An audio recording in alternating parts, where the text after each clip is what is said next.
il s'est dit non, je suis dauphin. Mais je vous dis actuellement, ce qui est dans mais c'est très grave. C'est une assurance vous la boue. Mais c'est très grave. Ils ont des beaucoup praticables. Donc, c'est dans un état délabré. Et ce sont les mantézos qui toujours prostitués. Le but qu'on a posté là, comme ça, le but qu'on a kébo parce que bazo convaincre était, bazo politique vivante. Nzela on est allé nous disons malamu je n'ai pas dit qu'il y a ça Nzela on a mais quand même il était député Moussa Neza Koloba et c'est lui qui aussi bunda la proposition tout cela pour que Nzela on a quand même bon avec tout Nzela était mode délabré donc quand même nous autres on a parce que c'est un grand leader quand même on a d'abord village on est d'abord abandonné. La raison pour laquelle peut biso tous allez qu'à niveau l'école ou tous allez que ça la politique tout cela on doit aussi penser à Bamboka na biso. Et nous, comme ça, Bamboka comme étant simplement un cimetière. Donc, normalement, dans Kimfiti, parce que les livres Congo, moi, note comme test, il appelait ça Kimfiti. Kimfiti, on a Kundaye na Tsukumalombo. Tsukumalombo est un territoire à Louozi.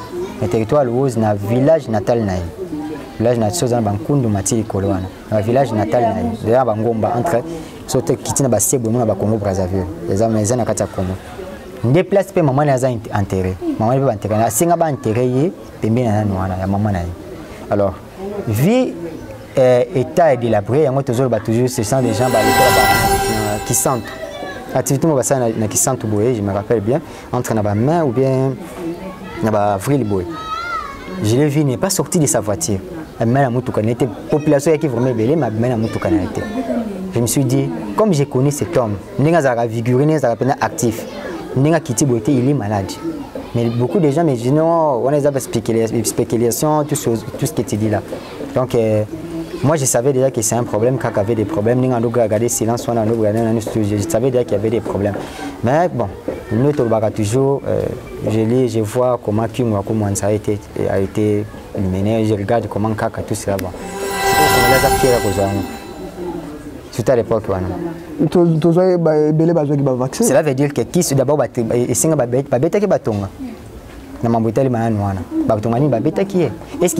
que réellement il avait un problème à Moutou? Mais comme nous le connaissons, moi je ne pense pas qu'un cas a un problème à Moutou. Il était conscient de ce qu'il disait. Alors que Babetaki Batonga, ce sont lesquels Batonga Babetaki? Le président de la République qui est mort qui soit à longue guerre à STT et mandat les a foutus. Alors qu'actuellement les rebelles ne font qu'avancer. Ce qui peut dans dialogue automatiquement ils ont le faiblesse. On ne dira pas qu'il y a 600 comme il faut, comme on s'attendait. Donc c'est quelque chose où Sengeli gouvernement mobilisé vraiment ma casse. C'est la raison pour laquelle nous avons besoin aussi de rajeunissement de classe politique. Parce qu'il faut de nouvelles idées. Les chefs de l'État sont entourés avec les mêmes personnes qui sont confrontées et qui n'ont jamais trouvé des solutions à ces problèmes. Une difficulté d'un opposant face à président Félix. Donc, actuellement, parce que les opposants, regardons d'abord un Moïse Katumbi, un prostitué politique. Un prostitué politique. Un grand leader comme lui. Prostitué par rapport à... J'assume ce que je dis. D'abord, il a été avec le président Kabila. Il a créé là-bas problème. Qu'est-ce qu'il a fait? Il y a ce que nous connaissons tous. Nous étions là, à qui exil. Après l'exil, ils se sont alliés à la Mouka. Ils sont venus à la Mouka, tout cela, les cas qui m'ont ramené sur tout. Le président Félix est passé, il a critiqué tout cela. Et après, au moment où il a quitté la Mouka, il est devenu de l'Union sacrée. Après l'Union sacrée, il est devenu opposant. Mais c'est un prostitué. Comment il peut respirer tout cela? Côté de la nationalité, mon botal par combo à côté qui n'a cette qui a côté pour mon combo.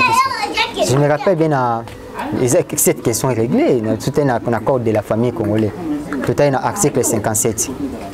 Non, la personne, ce qui peut être que non, la famille, il a la possibilité d'ajouter comme modifier.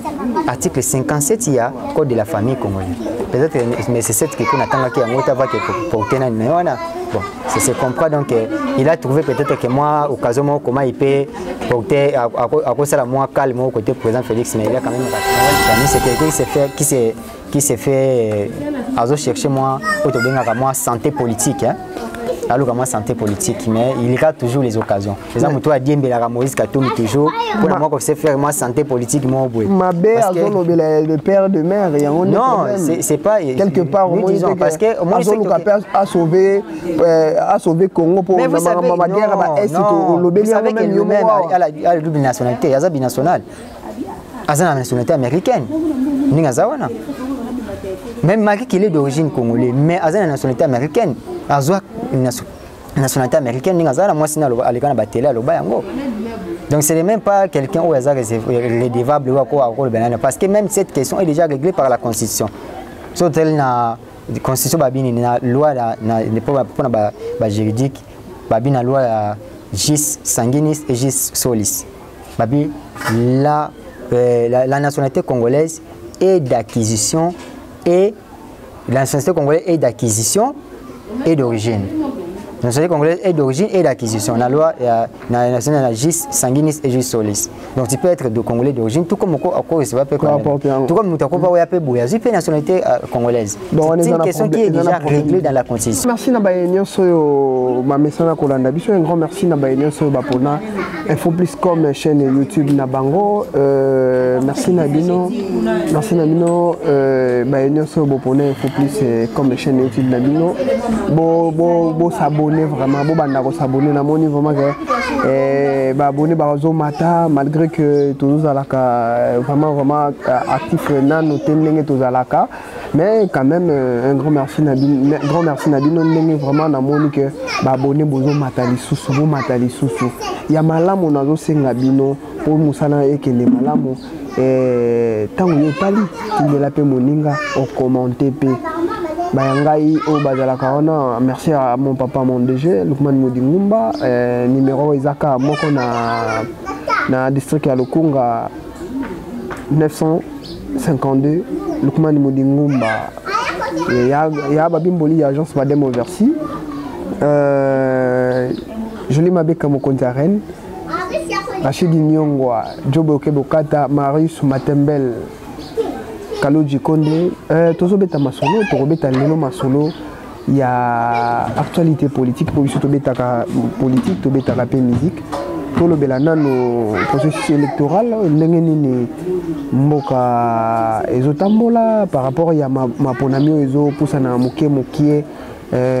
Pembeni apporte Nabicho au calamité propagande des Obanda déjà le 20 décembre au tu dit que ma ponami ko salama to le bela problème ya ba requête oyo nécosette qui connaît na Denis Sanga ba côté qui pona na président Félix Tshisekedi oyo pe ya Moïse Katumbi oyo qui validé oyo Neko Noël Tenia côté saki mort ya né mois nanteni ba image déjà mon monaki que tozala qui on a les jours à Koufaki et puis pour le la actualité à Souka par rapport à moto to yambi à la structure na bango na yango fona pesa no mbote Neko Aliyomba en tout cas mbote koloto Mustafa Malembe bonne santé en tout cas kimia na ngolo nzambe au rythme du pays kimia na ngolo nzambe au rythme du pays Aliyomba to yambaka na info plus to signaler que aza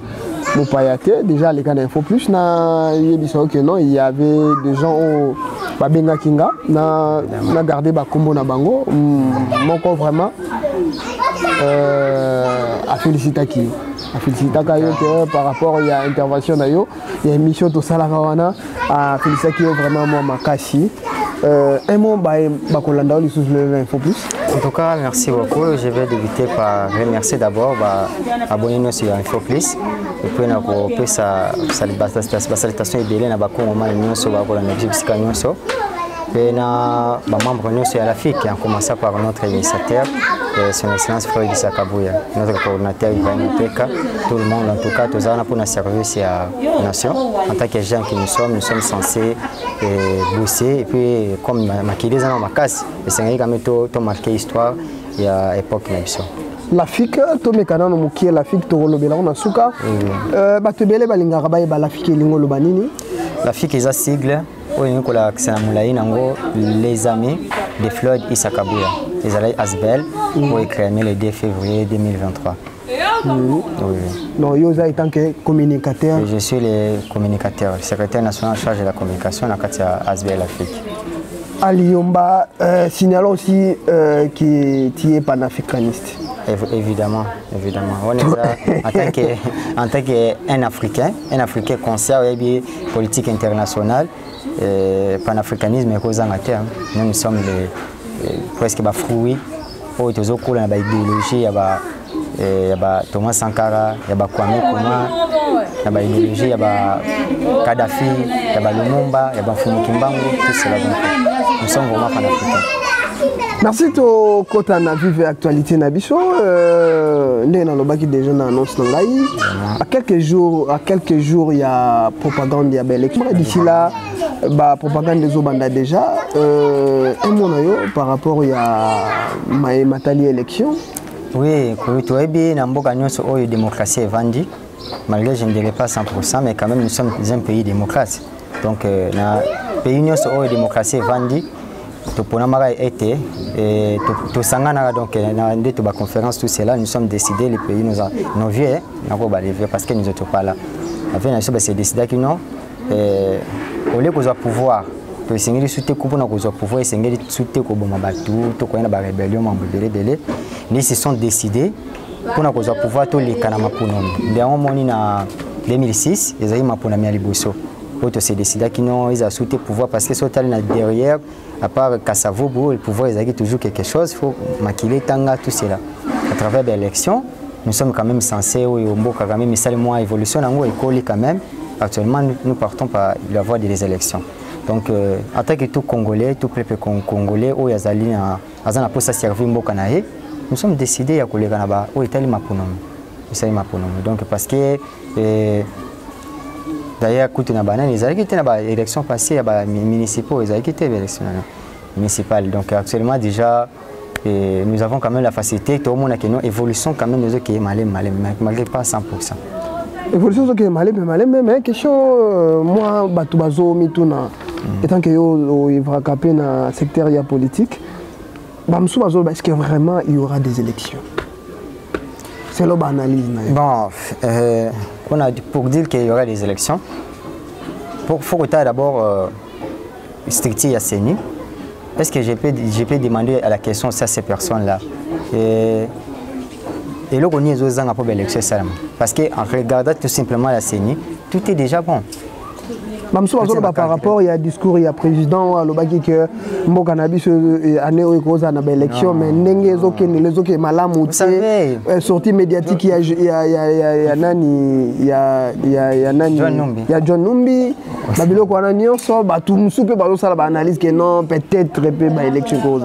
pour la question de John Numbi, d'abord, je me réserve, mais ce qui est ici, vous savez, il y a des gens au bazar nous prêter pour nous rencontrer l'élection. Il y a des gens, il ne faut pas suivre ces gens-là.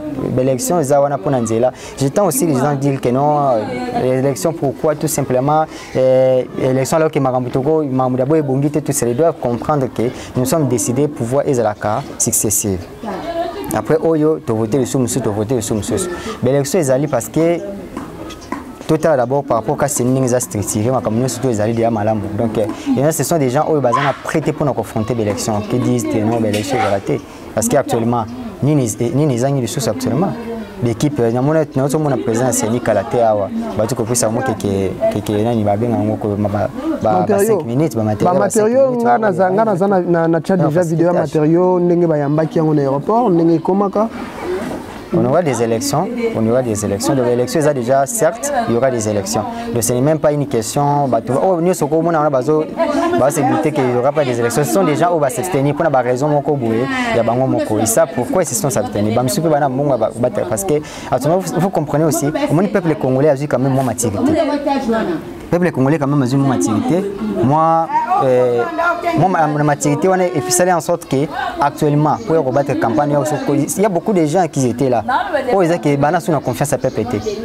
Ils ont dit que les gens vont voter comme tel. La raison pour laquelle il y a des frustrations, ce sont des frustrations. Mais prenez le candidat comme Issa Kaboul.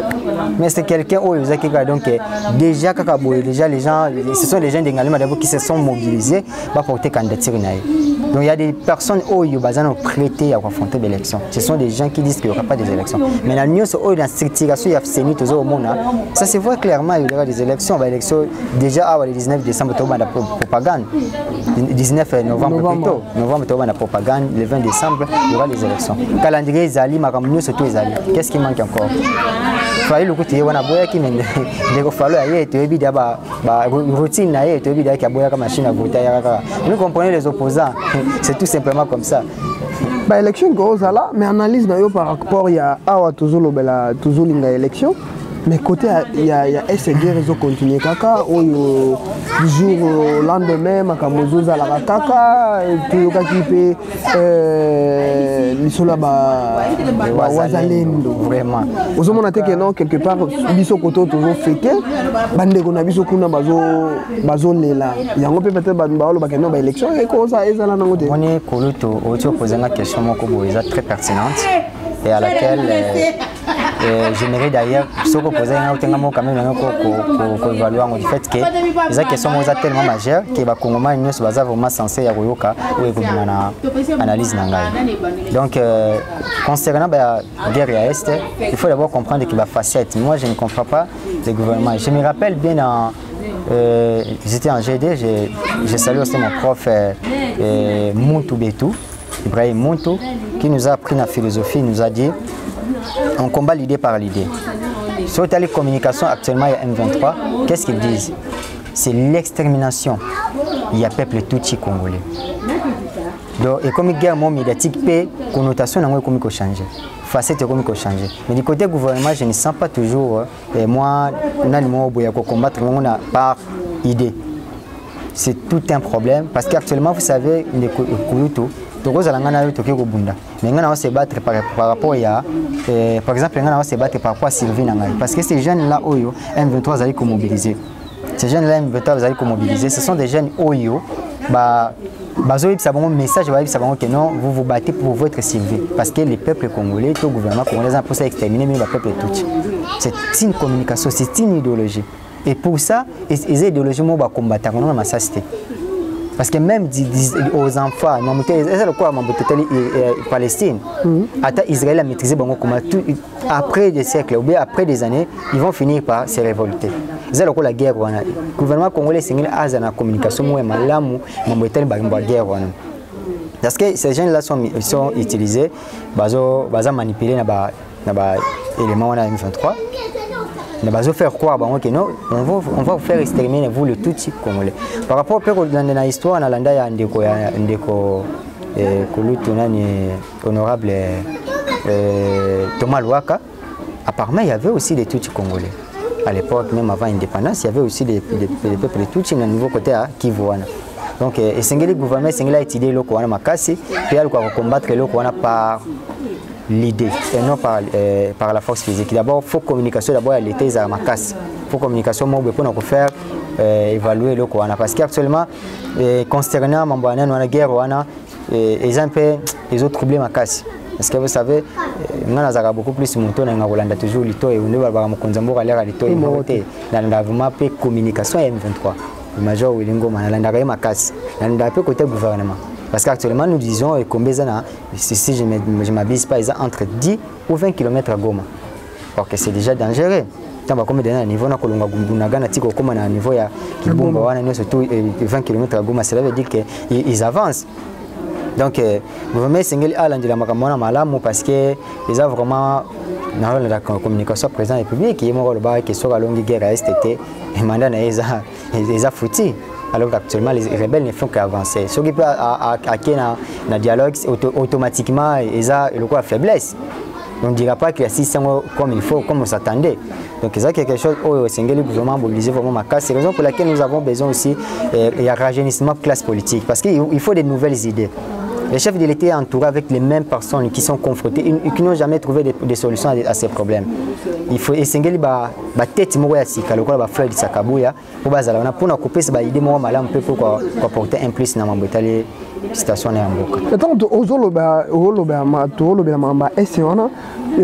Par rapport à ma réponse, aux sentir que non, quelque part, ce qui est ça, na kimiate bishopé à toza, na kimiate. Par rapport au processus électoral, il n'y a jamais distinction entre Est et Nakoto parce que c'est un seul pays. Donc les peuples, tous des guerres na peuple à Est parce que j'ai aussi des origines, même moi côté Est. Donc au Italie Mambouana, je dirais que côté de l'élection, c'était en quelle année? 2018. Hein?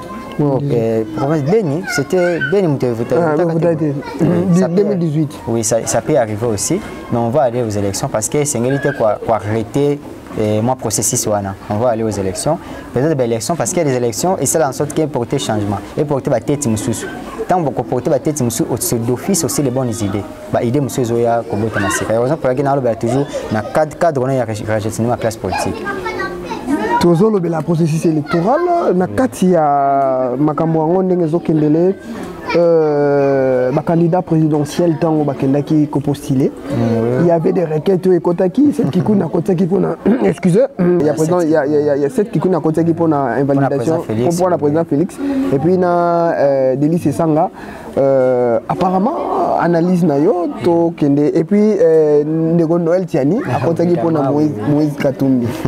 Analyse na yo. Vous savez, il y a toujours les problème d'identité, problème il y a pas diplôme, toyoka kango ezozonga kaka lisusu. Sans pourtant être fanatique, je dirais que mon actuellement, côté la situation actuellement, on comprend que nous retrouvons face à une difficulté d'un opposant face à président Félix. Donc actuellement, parce que les opposants regardent d'abord un Moïse Katumbi, un prostitué politique. Un prostitué politique. Un grand leader comme lui. Allez, prostitué par rapport à... J'assume ce que je dis. D'abord, il a été avec le président Kabila. Il a créé là-bas problème. Qu'est-ce qu'il a fait? Il y a ce que nous connaissons tous, nous étions là, à qui exil.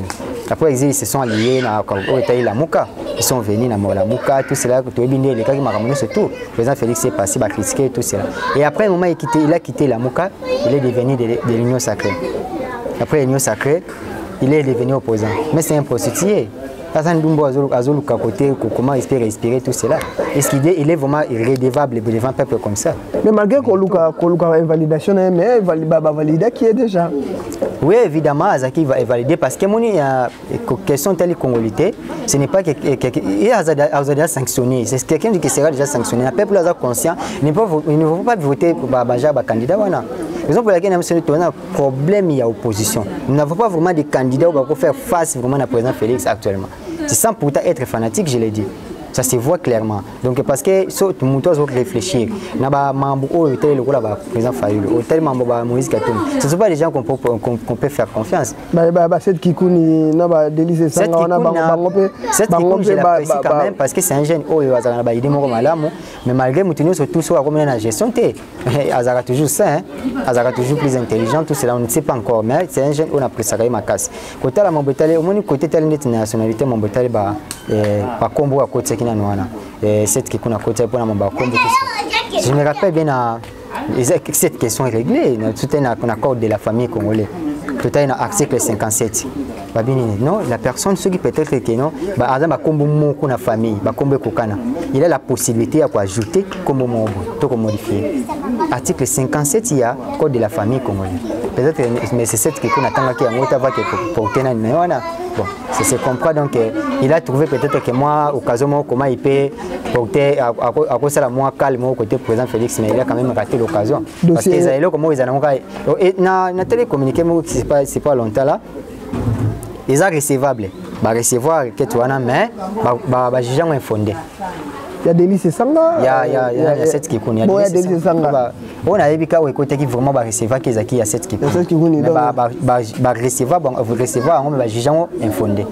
Parce que c'est une question déjà réglée dans Mikanda. Côté Talina code de la famille congolaise. Et puis parlons aussi de Moïse Katumbi.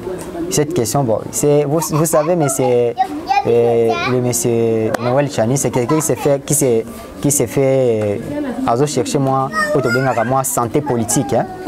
alors comment santé politique, mais il rate toujours les occasions. Par exemple, toi, Diembe la Moïse Katoumi toujours, pour moi, qu'on sait faire moi santé politique, moi, oui. Ma belle, le père de mère, il y a un non, c'est pas quelque part au moins parce que moi a sauvé Congo pour mais vous savez, ma guerre vous savez que lui-même a la double nationalité, il y a binationale. Il y a la nationalité américaine. Même malgré qu'il est d'origine congolaise, mais il y a la nationalité américaine. Il y a une nationalité américaine, donc ce n'est même pas quelqu'un où il est redevable parce que même cette question est déjà réglée par la Constitution. Surtout la Constitution, la loi juridique, la loi gis sanguinis et gis solis. La nationalité congolaise est d'acquisition et la nationalité congolaise est d'acquisition et d'origine. La nationalité congolaise est d'origine et d'acquisition. La loi la nationalité gis sanguinis et gis solis. Donc tu peux être de Congolais d'origine, tout comme tout comme la nationalité congolaise. C'est une question qui est déjà réglée dans la Constitution. Ce qui veut dire que par exemple, l'Iran, pour la président, il faut peut-être 4 siècles, 5 siècles, il faut Congolais d'origine, tout cela. Mais cette question-ci sera très difficile parce que l'origine est moins belle. Par exemple, le président Félix, il a lui-même dit dans la télé comme ça que Azana Sangolais, vous savez. Donc, s'il fait dans cette question, vous trouverez que beaucoup de gens vont tomber. Donc, ce n'est même pas une question, ils ont raté l'occasion. Heureusement que recevoir un peu na cour constitutionnelle. Toujours kende na koshite muke et tant que panafricaniste. Voilà. Oyo moko belaka lelo un grand baoba to signaler que Aliyomba azamona ya Congo central. Évidemment. L'un des fumu nkaka. Aotikotika biso mona yo nanu to benga pe patriarche mona ntini oyo aotaki kokufa. D'abord, nous avons présenté d'abord condoléances à bande konangani sur Congolais. Congolais parce qu'il n'était pas simplement du Congo central. Il était vraiment congolais. Nous avons présenté d'abord, moi-même en tant que Congolais, nous avons présenté, puis nous avons présenté bande Congolais. Condoléances na tête nous tout perdre. En tout cas, ils ont perdu ma casse, nous toujours balobakano ce qui est en Afrique. Nous sommes toujours en Afrique, non, ce qui est mon colomo a coupé dans cette mois, vieillir moi coupé, c'est toute une bibliothèque et Ziki.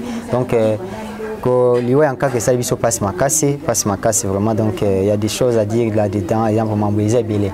On vous a vraiment belé à lui un caca. Ce n'est pas une mort naturelle. Ce n'est pas une mort naturelle. Ce n'est pas une mort naturelle. Il y a des choses à dire là-dedans. Mais ce n'est pas une mort. C'est mon avis et ça, nous avons confirmé en mot. Analyse la première des choses, d'abord, moi, analyse, ils ont tombé d'abord en 2017 par rapport à Mambotel, Nandeko, Mantezolo, où la confrontation seulement où nous étions des témoins au niveau qui me pèse. Donc, raisonner ce qu'on a au niveau de trahison, il y a moins scénario. Au bout de moi c'est une trahison et il a jugé tout poids comme un niveau global à Libondo ou à Komaki na Yawana ils a par rapport à trahison moi c'est une zaki na trahison il y a des commentaires zolo pour le leur comme koloba or c'est jugé d'abord le bagage de fait il y a mon manetier mais il n'a même pas honte ces messieurs là donc par rapport à trahison il y a moi c'est na Yawana et déstabiliser un kakamakasi tant moi c'est une autre trahison et pour installer déjà est-ce qu'il y a bani on ne sait pas il y a moi si c'est pas makasi les bosses d'abord wana. Et deuxièmement, tu as récemment dans le régime du président Félix. Tu as dit que les Alakans ont la prison. Tant que d'abord dans l'exil à Kendakiwana, tout le monde il a dit non, il a d'abord nié l'existence du Covid-19. Il a nié que le Covid-19 faisait. Il a tombé en sorte qu'il a été reprogrammé. Le président ce sont des affaires politiques. Et après un moment, tout le monde a dit qu'il a été arrêté. Mais ce que tu as dit, quelles sont les choses à reprocher à l'État? L'État a d'abord qu'il a un problème à moto. Il a un problème à la Covid-19. Ce sont des choses. Alors, disons que pour libérer, lorsque l'État a un malade, il va à l'hôpital. Pour libérer, cela veut dire qu'il doit être traité au État en quarantaine. Cela veut dire qu'il doit être traité de la Covid-19. Il doit être traité dans Mamamutouana. Alors, disons d'abord qu'actuellement, qui signe la Covid-19 ou Israël qui vraiment jugé ya malam au Congolais a fier à cause surtout à l'époque.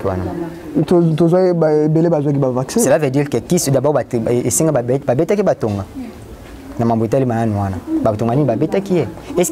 que réellement il avait un problème à Moutou? Mais comme nous le connaissons, moi je ne pense pas qu'un cas a un problème à Moutou. Il était conscient de ce qu'il disait. Alors que ce sont lesquels bâtons qui est. Donc quelque part, panafricaniste, au solo que non gouvernement je n'affirme pas parce que la démocratie n'a pas accusé l'État que non l'État va assassiner quoi que ce soit. Mais je dis que non, soupçon moi analyse ce n'était pas un moment naturel, c'est un moment naturel. Il y a moi sinaé côté moi sinaé qui est dans régime il y a problème on ne sait pas aussi peut-être que batonga va bêter na problème tout à cas maladie babete ce que tonga malade ça peut aussi te causer des problèmes.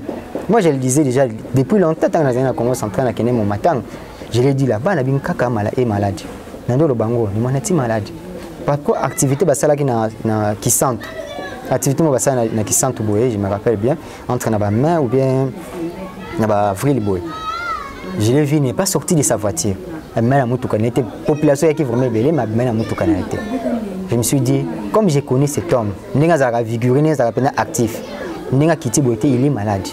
Mais beaucoup de gens me disent non, on a des spéculations, tout ce que tu dis là. Donc, moi je savais déjà que c'est un problème, quand il y avait des problèmes, on a regardé silence, on a regardé je savais déjà qu'il y avait des problèmes. Mais bon, nous toujours, je vois comment ça a été mené, je regarde comment Kaka tout cela va.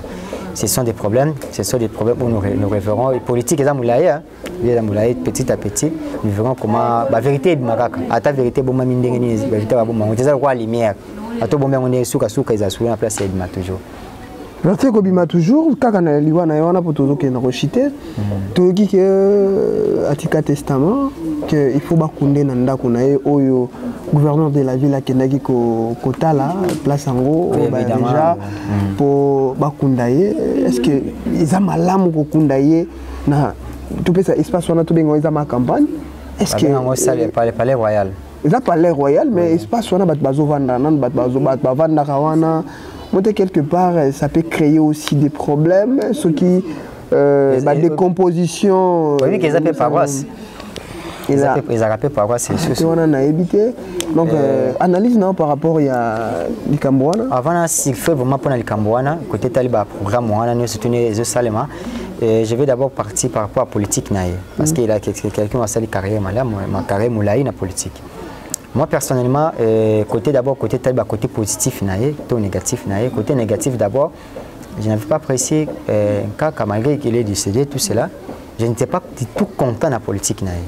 Politique beaucoup plus nationale, beaucoup plus content de la politique du fait que, vous savez, actuellement, sur les 24 candidats présidents, il n'y a aucun au Congo, vous savez. Bandunde représenté, Est est représenté, Kassa est représenté, Équateur. Il n'y a aucun au Congo. Nous sommes des équipes politiques régionales. Un vrai leader a coopéré avec Mbongote. Un vrai leader a coopéré avec Poste. Ce n'était pas une politique, on a Kassa est politiquement malamouté. Côté tel Mambouana. Parce qu'il est beaucoup plus lui, il coopère côté tel Mambon. Mais un vrai leader à coopérer à côté tel banane. Ce qui est le Tozoeba, le Sama Lukonda Zawana. Sama Lukonda est le premier ministre. Mais c'est par rapport à Outana Moïse Katumbi. Moïse Katumbi à l'époque, Moïse Katumbi qui est exilé par le mois qu'on a épée dans le gouvernement. Tout cela. Donc cela veut dire qu'ils sont déjà branchés. Actuellement, Bangondi Bazo relève tout cela. Si Nkaka avait mené une politique de coopération, il allait quand même aligner des champs. Bateau Bango, c'est la sorte que on allait quand même avoir une représentation. Au niveau Congo central, les politiciens, comme appelle les temps ministre, tout cela. Les politiques, on avait des gens aussi qui soutenaient qui Makassi, en sorte qu'ils se sont limités tout simplement au régionalisme, politiquement régional. Et c'est en sorte que évolution vraiment visibilité à niveau national. Et puis il y a un niveau na niveau on peut dire est-ce qu'il y a un politicien de son âge ou il était âge Etienne Tshisekedi. Magasin Etienne ce sont des générations. Mais eux tu dis à niveau qui gouvernerait il y a Congo central. Au Bahati Lukango peut-être pas. Donc ce sont des choses où politique moko ngana ko sepela vraiment te que na biso ba tozana simanaye o to tikali boye to continuer la politique wana. On doit quand même changer cette politique. Ce n'était pas du tout une politique, une bonne politique. Donc et puis côté babon exact naye babon action naye to babon idée naye na après ça qui va discours moi ça na Assemblée nationale azobeta masolo ya subdivision. Avant Koya Bakolon, nous avons expliqué comment nous étions. Vous retrouverez des peuples loups, Babazo Bunana, peuple Katani, Bakati. Pourtant, c'est les mêmes peuples. Au moins, il y a Congo, Bazoki Angola, Bazab méprisé, tout cela. Mais pourtant, c'est les mêmes peuples. C'est pas une idée, n'est pas ça. Il faut créer un espace Schengen, espace Schengen, où il y a libre circulation. Nous sommes en Europe. En Europe, pour la France, on peut choisir facilement avec ton passeport. Vous avez posé un visa, tout cela. Ce sont des bonnes idées, c'est panafricanistes, mais idées, ils appellent vraiment panafricanistes. Donc ce sont des choses où ils ont hérité vraiment dans le cas où ils ont bonanango. Donc il y a des politiques régionales, et c'est vraiment Congo, il faut vraiment côté la politique nationale. Mais par rapport, il y a un problème, il y a un enterrement à répondre. Oui, c'est parce que je me rappelle bien, lorsque nous étions au PPRD, je me rappelle bien de Maman Miezi, dans Koki, c'est Congo, nous avons Maman Miezi, ancienne gouverneur, vice-gouverneur.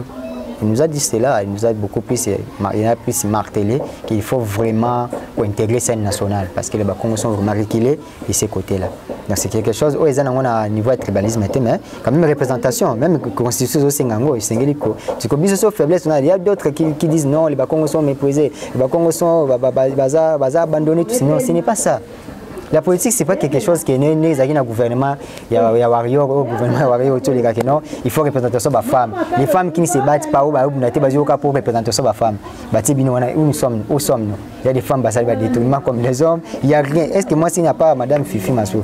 Oui, il y a Madame Fifi. C'est quand même une femme, quand même, à marteler, quand même, quand même, moi, par rapport à la femme. Ce ne veut pas dire que non, il faut que dispatcher. Et le bon, comment ça s'est fait? Après, c'est pas comment. Vous allez dire que non, nous les Congolais, nous devons avoir aussi des postes. Non, c'est pas ça. Il faut lutter beaucoup dans le principe, dans les critères, c'est beaucoup. Donc c'est un peu quelque chose qui va tout changer vraiment ma case. Et puis quand on parle de sa mort, il y a un programme, il y avait mon tir, tout cela, l'enterrement et parce que j'ai salué aussi mon oncle qui est M. David Ntseka, qui est le secrétaire provincial de Kinshasa à BEDEM. Donc nous avons une formation certifiée auprès de lui.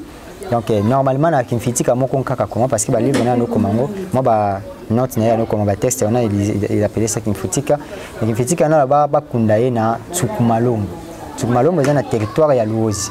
Le territoire Luozi na village natal na village natal za Bankundu Matili Kolwana na village natal na ya Bangomba entre sote kitina ba sebo na ba Congo Brazzaville les amazana kata Congo des places pe maman na za enterré maman pe enterré na singa ba enterré pembeni na nwana ya maman na. Alors, vu état délabré, il y a toujours ce sont des gens il s'est dit non, je suis dauphin. Mais je vous dis actuellement, ce qui est dans mais c'est très grave. C'est une assurance vous la boue. Mais c'est très grave. Ils ont des beaucoup praticables. Donc, c'est dans un état délabré. Et ce sont les mantézos qui toujours prostitués. Le but qu'on a là c'est comme ça, le but qu'on a parce que bazo convaincre la politique vivante. Ndila on est allé nous malamu je n'ai pas dit qu'il y a ça là mais quand même il était député Moussa Neza Koloba et c'est lui qui aussi bunda la proposition tout cela pour que Ndila on a quand même bon avec tout Ndila est tellement délabré donc comme même nous tenons qu'on a parce que c'est un grand leader comme même qu'on a d'abord village on est d'abord abandonné. La raison pour laquelle Bisso tous allez qu'à niveau l'école tous allez que ça la politique tout cela on doit aussi penser à Bamboka na Bisso. et non comme ça bambo on a biso comme étant comme ça bambo on a biso comme étant simplement ba cimetière que non au salité le comme on na mboka yozo zela kaka juste tango kufa ba ke kuno na mboka. Donc village on est dans un état délabré, ça vraiment arrangé courant unité, raison pour laquelle bazo s'est préparé. Ba bon ça d'abord mausolée kuna. Des propositions seulement actuellement, mais bazuna nous conclusion té. Bati kana nzoto ne entre na morgue. Deuxième proposition ça ba kunda ina en attendant na palais royal na a. Ce sont des choses, des propositions différentes aux OP Samakuna. Soit ba kunda na palais royal en attendant ba ke bon sa village wana na mausolée parce que mausolée il avait c'est un leader aussi. À part côté de la carrière politique, il avait chef religieux. Azaki politico-religieux. Donc ils appellent les militaires, ils ne peuvent pas marquer ça pour sécuriser que na inaïwana. Donc raison pour laquelle ba calculer les obéta toujours et c'est singeli pour tenir la morgue, pour tenir la morgue soit ça là-bas qui connaît le palais royal pour que ba luka solution deni ba tonga mausolée kuna ba la sécurité ni surtout pour que ne est définitivement kuna. Mais selon côté ça maloba moweyi normalement singela kuna manasuku malombo na mboka village na ya malgré nzeleza malamote malgré na nyonso o lobeli biso bato saka maloba bakendo kunde kuna. Bon, c'est un leader. Moi, je pense que mon accompagnement il y a gouvernement Fouezala. Parce que c'est quelqu'un qui a marqué l'histoire quand même. Il est aussi, je dirais même, il est membre de l'Union Sacrée. Il a été membre de l'Union Sacrée actuellement. Quand il a une partie, il est affilié, il dépasse. Je pense que le gouvernement faut accompagner le Kouaning, na papa Etienne Tshisekedi. Pourquoi pas parce que la peine on a écouté faciliter le développement des territoires on a les abandonné d'abord les territoires ont abandonnés c'est comme si ils allaient raconter parce que la population a vivre de la façon vraiment très difficile pas comme abouiller pas comme même la marchandise n'est pas comme au niveau Kinshasa c'est très grave courant tema été nzele la carte malunga donc population ya lozi aza des ba makelele ya batunyo so bozana bango ba commerçant ba homme politique ya Congo central population kutazo d'abord azo meka ko vivre kuti na Mogetel vite que baza frontalier na Congo Brazza azo vivre kuti na Mosul kuna Brazzaville ko somo mabilo kuna Brazzaville ba préférer peut-être kuna baza un peu maso gouvernement central gouvernement provincial ne fait rien du tout pour ce territoire. Ne fait rien du tout pour ce territoire. Ndeko Aliyomba tozo cité déjà Mongongeza Lingonga par rapport à Masolo Italie Lafik. Voilà. Secrétaire général national, secrétaire national en charge de la communication. Voilà. Ndeko Aliyomba Lafik bonne évolution. Automeka les bandes tozo cité déjà. Vraiment sont officiels et Salama, tout le monde a descente. En tout cas, la fille qui est là, strictement, elle s'allume vraiment Kalaté, c'est créé Kalaté, mais quand même, il y a une évolution, en tout cas, il y a ma casse. Parce que d'abord, je voulais rappeler, je veux dire que, mais c'est Freud que vous voyez là, c'est un leader. Il y a un petit qui est parce que tout ce qu'il fait, ce n'est pas un politicien, c'est bon, c'est différent. Vous savez que non, vous avez un politicien, dans un parapluie à Moutouté, dans la mais c'est Freud que vous voyez, nous sommes au Kawana. Ce sont des mobilisations, des membres, c'est un leader. Et puis, bisous, on a posé à petit moi, non, c'est un leader. Dans la valeur, on trouve difficilement des politiciens dans la valeur à Zanamwana. La politicien sérieux, on va travailler quand on a côté de l'administration de l'État, c'est quelqu'un qui est vraiment sérieux. Et puis actuellement, ce sont des personnes qui sont vraiment dans la colonne chef de l'État. Maintenant, sur la PCI, il y a vraiment chance aux chef de l'État, je vous l'ai dit. En tout cas, il va marquer l'histoire. Il va marquer l'histoire. Donc, la fille qui s'est créée le 2 février 2023, au cas où, de Créamaki, on a une idée d'installer l'autonomisation de la jeunesse. Parce que total qui beaucoup plus, les jeunes sont manipulés, qu'on se laisser. Pour ne pas aller dans ce contexte-là, parce que pour ne pas être sournois. Donc les jeunes sont manipulés, tellement manipulés, côté tellement politique, tout cela. Alors, qu'est-ce que ça? Ils ont occasionné manipulation, on a beaucoup plus de ça, souffrance, difficulté. Manipuler quelque chose, Mambongo, tout cela pour les députés, les honorables et tout cela, les politiciens. Raison pour laquelle il s'est mobilisé, il a dit non. Il faut même une autonomisation jeunesse. Pour une autonomisation jeunesse, c'est ce qu'il y a pour voir une solution, il faut qu'il y ait une formation technique. Parce qu'il faut comprendre que il y a beaucoup de Tongamboka. Il faut aller dans les formations purement technique. Raison pour laquelle première action na biso to salaki ils allaient couper ça 21 books na ba jeune yangani ba ki otanga gratuitement books 100% 100% NPP 100% gratuite et pratique. Technique, nous devons mobiliser, il faut que c'est mobilisé quand sa volonté na okendaki. Et puis ça l'eau, malé mais okende après un moment ils doivent recruter les sources ba miso ba okende. Pour faciliter ba jeune na Italie autonomie parce que après wana ko la formation et faciliter jeune nyonso o ya uti ko la formation et par rapport pâtisserie. Nous ça la bagatelle tout c'est ko ça peut moi mais ça no tina pembeni. Oza patron na yo moko za indépendant. Comité na société.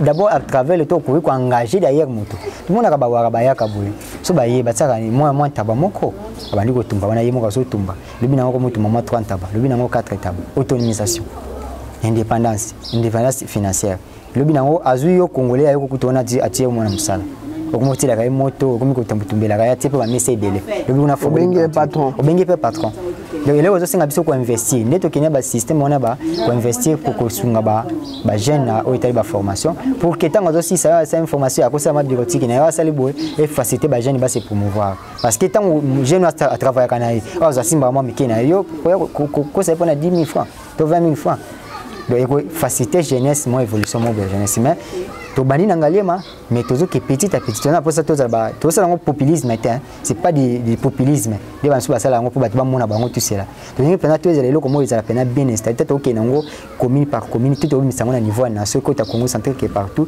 ils appellent les locaux moi solide vraiment peut-être OK non malin et puis tu as organisé tu moni pe na activité c'est tout ça là qui tu peux ça qui avant rentrée scolaire tu peux ça pe ba maman ya joli parc nangalema tu peux ça bon bakaye puis de 300 mamans na joli parc et puis de 300 mamans na Maloueka tu peux ça bon ba fourniture scolaire ba silo ba cahier ba bic tout cela nous tous na quatre wana et faciliter vraiment tâche ba maman na baza tellement nécessaire actuellement zo ke net na quand lo wana mais si vous parlez mal de ça même les militaires ko beto massage parce que les militaires portent derrière nos polos il y a la FIC donc au moins na quand lo wana mo na ba kepi tout cela. Et puis ils ne veulent même pas que vous puissiez toucher à Issa, les fleurs de Kabouya. Donc c'est quelqu'un où vraiment vous allez marquer, comme une Angalema et puis comme une musique base à la félicité parce que tu es après on a peut lancer formation quand on a cadre de autonomisation, tu autonomiser sur ce maman, la formation est formation en savon, différents savons et tout cela pour faciliter aussi la moi la chimie no bien comme ça la chimie comme ça savon côté capé moi mon bon pose au moins quelque chose les autres sont et d'ici là aussi nous allons lancer souvent formation côté taliba d'abord tu peux ça octroyer microcrédit pour maman moins 100 moins $50 chaque maman tu peux si même tu vas compter même plus de 500 mamans tu peux si moins $100 de 50 et faciliter au moins tâche bisous la fille tu nous aura ndambu pour nous faciliter peut-être que tu vas par semaine on peut ça 1000 francs par semaine on peut ça 1000 francs timbo on a surtout biso timbo ça pour ça mon bon on a ezongi peut-être que ça surtout faciliter tout que ça soit maman monsieur sur sous to kenango donc c'est un jeune oyo ba idée na bisa yo ba idée azanango ce qui vraiment même na zone na soso na niveau gouvernement monsieur bazaki nango en tout cas les autres ngoto za tellement musika et ce qui fait aussi du bien au monique ndito ba toujours so mona mobile mo bo jeune mo boye bien comme c'est Floyd azali toujours vraiment actif na ba actement malam cela veut dire qu'il faut appeler moi moko za conseiller malam parce que vous savez basi baza ba premier conseiller à Mibali donc on a salué derrière madame Safia Congolais ou azali madame Naé ou était première conseiller à chef pour faire en sorte que ceux qui ont chef bon tout cela parce que basi monsieur ba kala ba idée Mobali après ça la bobazo caler tout cela mais ceux qui ont Mobali azo poursuivre makamona cela veut dire que il a un bon homme ou une bonne femme derrière je dirais ou azali ko porter ba conseiller à bien la fille kazo poursuivre bientôt là to que na au total to benga nini to ça tournoi Fleur de Kabouya. Et c'est manangali mawana ils ont regroupé pas moins de 8 équipes bazala wana pour na tournoi wana ko réunir ba jeunes ça manaka na kati ya kan lwana wana ba jeunes ba sangana quelques quartiers pour ba beta ba tournoi wana ko za pe ma cacher mon père benzana puis tournoi nzango pezali peut to créer centre de formation les sous et centre de formation la FIC ndego aliomba télévision zangonga vraiment un grand merci na yo a rendu ma invitation à biso d'abord c'est moi qui devais vous remercier. Merci, merci Pena Bandeko Neso Rolanda Biso, merci Pena initiateur il y a la FIC, Floyd Kabouya, candidat provincial, candidat unique et Bajen Yangalima. Candidat provincial. Biso na lukunga toana Lukman Modingumba, le président il y a 2 semaines. Donc couleur est à la raté mais azalarape na papa na ndaku c'est mon père vraiment on a soina lobi ngote c'est comme le quoi moi les sumu naza na musala on a salaka mais papa kozalaka papa poye aza papa pour na reciter dernièrement na yo par rapport à bandeko ba Hollanda biso. En tout cas, merci beaucoup. Je veux vraiment vous remercier encore une fois de plus pour l'invitation à l'émission Info Plus et à l'école de Mamakasi. En tout cas, nous avons tellement d'émotions avec Info Plus parce que j'aurais vraiment des bonnes questions pour les journalistes et vraiment un empirisme, une expérience. Donc, nous avons merci pour Nawana. Et puis, je vais aussi saluer tous les membres de la FIC, en commençant par notre coordinateur Jean-Baptiste. Bon, c'est là pour le chef, mais c'est Ibrahim Atoueka, secrétaire général Adam Avouela, le coordinateur adjoint M. Mohamed Tshisekedi, et puis Issa Mukendi, ainsi que M. David Itola, moi, Simbi Komini Yangale, Mawana, autant de sa activité de descente, nous sommes actuellement, on a plus de 8 descentes déjà, actuellement, CAC et tout cela. C'est avec la force et la participation de M. Oyo Tobengi, M. David Itolamia, qui est président de la commune. Je vais saluer le chef de la campagne, l'initiateur de Bisso, M. Apollon. M. Apollon, aussi, vraiment, au four, au moulin, on va propagande pour la propagande, bientôt propagande, il y a chef Nabiso. Donc, mbote makasi na bakongo mani nyos bali ko landa biso Mohamed Nzambi mama Maïmona Kia tout cela ba ndeko nyonso tout et puis sans oublier aussi mon stade Abdallah Kembo à partir de Paris. Abdallah Kembo il y a eu un vraiment donc mutaba idéologie voilà idéologie bon rappelle ce qu'on appelle si grand frère naie Mola Kembo tout ça la rane ben en tout cas la salutation est peu belé peine profiter et puis sans oublier aussi un jeune moko asala qui ba formation ba comment installation asala de formation en France comment installer installation na ndako ya courant et ça en sorte que ata courant wana muto simbi yango okangamate mais c'est Ali Kabasele à partir de France en tout cas mon vieux salutation belé salam belé puis sans oublier aussi mon vieux Tariq Thierry Pani en tout cas c'est un vieux vraiment ba souvenir ko échappé vraiment jamais nous sommes vraiment reconnaissants puis salutations ba Congo man news j'espère qu'on se reverra encore à la prochaine émission là pour na invitation ceux qui t'ont solo les ali on déjà que non tout yambayo tout solo là par rapport à Maïta Limboka. Un grand merci Nabayo so bako landabiso na Info Plus. Un grand merci Nabayo pour Info Plus comme chaîne YouTube Nabango. Abonné Nabiso nyonso nazo ebisabino que non tous ali tous awana vraiment tous continuer ko sala musala oyo po yango ndeza passion Nabiso yango nde to kendela ki na ba ya université pour totanga malgré tout le barango vraiment té. Un grand merci à mon DG, à mon papa, Lukman Modingumba, numéro 952, na Lukunga, ya Babimboli, agence Bademo Versi, Kalouji Kone, les petits frères à moto, Jobo Kebokata, Rachidi Nyongwa, autorité morale à Banachango, ya Kabo Mwamba, malgré tous awana, vous s'abonnez massivement na Info Plus, Tokutani na numéro mususu. Bye.